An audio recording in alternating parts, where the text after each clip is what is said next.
So বার্সার জার্সিতে র‍্যাশফোর্ডের প্রথম ম্যাচ খেলা হয়ে গেল এবং প্রথম ম্যাচ দেখার পরে যদি আমরা কনক্লুশনে পৌঁছাইতে চাই যে র‍্যাশফোর্ডের পারফরমেন্সটা আসলে কেমন হইলো এবং বার্সাকে র‍্যাশফোর্ড অ্যাকচুয়ালি কী অফার করতে পারে।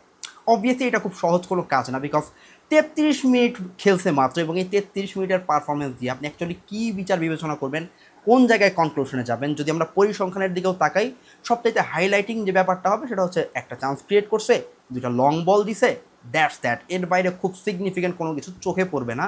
অ্যান্ড এই ভিডিওতে আমি কোনো আলটিমেট কনক্লুশনেও যাওয়ার চেষ্টাও চালাবো না, because it's not possible. But actually চোখে যেই জিনিসগুলো পড়ছে যে well Rashford as a player, as a profile, যেই জিনিসগুলো এই মুহূর্তে বার্সাকে অফার করতে পারে, যেই কারণে বার্সার জন্য ভ্যালুয়েবল হইতে পারে, জাস্ট সেই জিনিসগুলো পিক করা অ্যান্ড একই সাথে খানিকটা রিয়েলিটি চেক এটাও মেনটেন করা জরুরি। সো ফার্স্ট থিং ফার্স্ট, যদি আমরা আসলে পুরো র‍্যাশফোর্ডের ম্যাচের দিকে আমরা তাকাই, তাহলে যেই জিনিসটা সবার আগে আমার নজরে পড়ছে সেটা হচ্ছে অ্যাজ আ প্রোফাইল র‍্যাশফোর্ড একদম টাচ লাইন ধরেই কিন্তু বেশ কয়েকটা মোমেন্টে অপারেট করছে। এটা আমাদের একটা অনেক বড় রকমের ডিবেট ছিল যে র‍্যাশফোর্ডকে একদমই রাফিনহার মতন সারাক্ষণ ভেতরের দিকে ঢুকে থাকবে কিনা, ইনসাইডে খেলবে কিনা, নাকি টাচ লাইন ধরে আদৌ খেলতে পারে। বিকজ বার্সার একটা চাহিদা ছিল যে আমাদের টাচ লাইনে উইঙ্গারদের কাছ থেকে কোনো টাইপের থ্রেট আসতেছে না।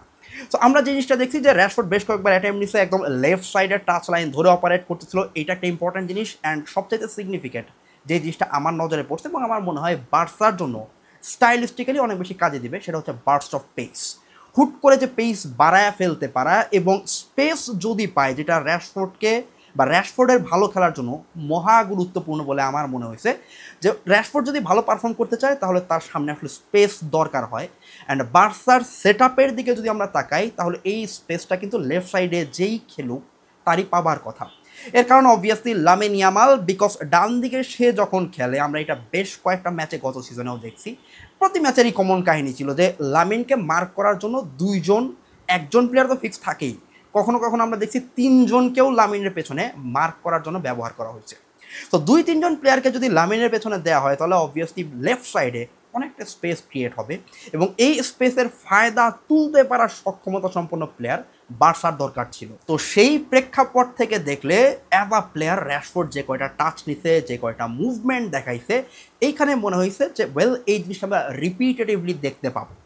Because Lamine as usual space দিবে অ্যান্ড একই সাথে এই জায়গায় র‍্যাশফোর্ডে সেটা ব্যবহার করতে পারার কথা। অ্যান্ড যদি স্পেস পায় এবং 1 ভার্সেস 1 সিচুয়েশন ক্রিয়েট হয়, এই জায়গায় র‍্যাশফোর্ড কার্যকরী হওয়া খুবই অবভিয়াস। অ্যান্ড একই সাথে এই যে বার্স্ট অফ পেস বা হঠাৎ করে অ্যাক্সিলারেট করতে পারা, এই জিনিসটা যে জায়গায় আরও বেশি কাজে দিবে সেটা হচ্ছে বার্সা অনেক বেশি কাউন্টার প্রেস করে খেলছে গত সিজনে। অর্থাৎ বল হারানোর পরে ডিফেন্সিভ শেপে ব্যাক করা বাদ দিয়ে বরঞ্চ যে কাজটা করছে, ইনস্ট্যান্ট প্রেস করে ওই জায়গাতেই বলটা জিতে নেওয়া, ইনফ্যাক্ট অপোনেন্টের হাফে বল জিতে নিয়ে ওইখান থেকে একটা দ্রুত একটা কাউন্টার করা, দ্রুত একটা অ্যাটাক সৃষ্টি করা। এবং এই কাজটা যখন করতে যাবে তখন এমন প্লেয়ার দরকার হয় যার কাছে পেস আছে, যে আসলে এই যে একটা ব্রেক সিচুয়েশন এই জায়গা থেকে ফায়দা তুলতে পারবে। এই জিনিসটা করতে পারার ক্যাপাবিলিটি র‍্যাশফোর্ডের থাকা উচিত। নাও শুরুতেই যেটা বললাম 33 মিনিটের পারফরমেন্স, আর অনেক কিছুই খেলবে অনেক ক্লিপস আমরা দেখতে পাবো। এর মাঝখানে একদম কনক্লুশনে চলে যাওয়ার মতন বা ওভার হাইপড হয়ে যাওয়ার মতন, অনেক বেশি এক্সাইটেড হয়ে যাওয়ার মতন কোনো সিচুয়েশন একদমই নাই। আমার ফার্স্ট ইমপ্রেশনে জাস্ট যেই জিনিসগুলো পড়ছে সেই জিনিসগুলোই শেয়ার করা, এর বাইরে একদমই নেগেটিভ জিনিস চোখে পড়ে না এরকম কিন্তু না। যদি খেয়াল করে দেখেন, টাচ বেশ খানিকটা হেভি ছিল, পাসগুলোও যে বারবার অ্যাকুরেট হইতেছিল এরকমও না, এবং এইটা আন্ডারস্ট্যান্ডেবল। বিকজ র‍্যাশফোর্ড সম্ভবত, আমি যদি ভুল না করে থাকি, ভুল করলে অবশ্যই আমার কারেক্ট করে দেবেন, যে এপ্রিলের পর থেকে সম্ভবত র‍্যাশফোর্ড রেগুলার ম্যাচ খেলার মধ্যে নাই।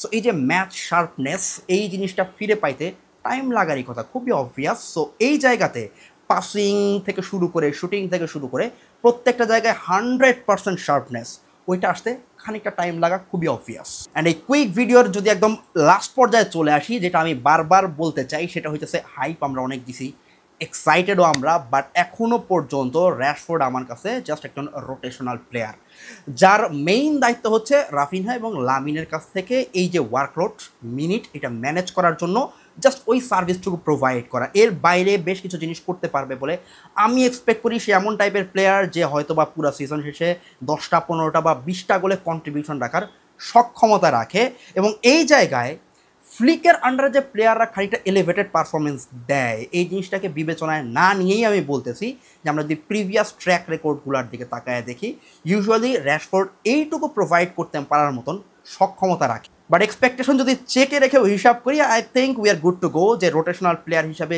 যতখানি প্রোভাইড করতে পারার কথা I think Rashford will be there. এর বাইরে আর র্যাশফোর্ডের বাইরে আর কাউরে নিয়ে কথাবার্তা বলতে আমি একদমই রাজি না, বিকজ লামিনকে নিয়ে কথাবার্তা হইতেছে যে নাম্বার 10 জার্সি পাওয়ার পরে ওই টাইপের পারফরমেন্স আমরা দেখিনি, একদম ব্যাঙ্গার পারফরমেন্স, 2-4টা একদম জ ড্রপিং মোমেন্ট। রাফিনহার গেমটাও খানিকটা কোয়াইট ছিল, বাট এগুলো নিয়ে কথাবার্তা বলার কোনোই মানে নাই। প্রি সিজনের ম্যাচ দেখে হতাশ হয়ে যাওয়াটা খুবই বোকামি হয়ে যাবে। বাট দ্যাটস দ্যাট, আজকের মতন এই পর্যন্তই। সামনে আরও বেশ কয়েকটা ফ্রেন্ডলি ম্যাচ আছে, দেখা যাক এই জায়গায় কী ঘটে।